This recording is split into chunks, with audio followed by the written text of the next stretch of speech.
Une femme peut-elle oublier son nourrisson, ne plus avoir de tendresse pour le fils de ses entrailles, même si elle l'oubliait?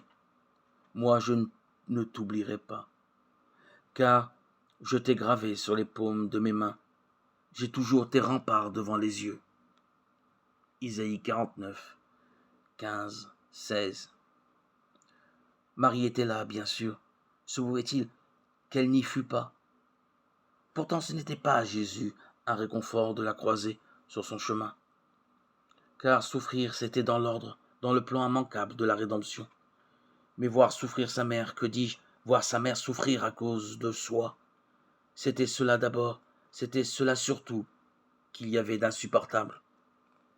Pourtant, Marie ne pleurait pas sur son fils, elle ne pleurait pas non plus sur elle qui était sans péché. C'est sur nous qu'elle pleurait, sur ce monde déchu, que son divin Fils, présentement racheté. Marie avait volontairement sacrifié son amour pour Jésus tant elle désirait le salut de notre pauvre monde.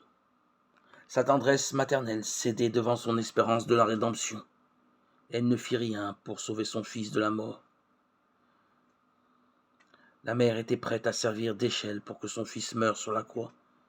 Il n'y avait là rien d'étonnant qu'à l'amour de notre salut la blessait comme une flèche. C'était là le glaive dont avait parlé Simon, la Vierge qui conservait toutes choses en son cœur et les méditait, gardait toujours présent son esprit, l'oracle du vieux prêtre. Et toi, ton âme sera traversée d'un glaive. Luc 2, 35. Oui, vraiment, en cet instant, son âme était déchirée. Ce qu'elle redoutait par-dessus tout, les souffrances de son fils, était aussi ce qu'elle désirait le plus, le salut du monde. Quel écartèlement! Oh, vous tous qui passez sur le chemin, regardez, voyez, s'il est une douleur pareille à la douleur que j'endure, celle dont le Seigneur m'afflige, le jour de sa brûlante colère. Lamentation chapitre 1 verset 12.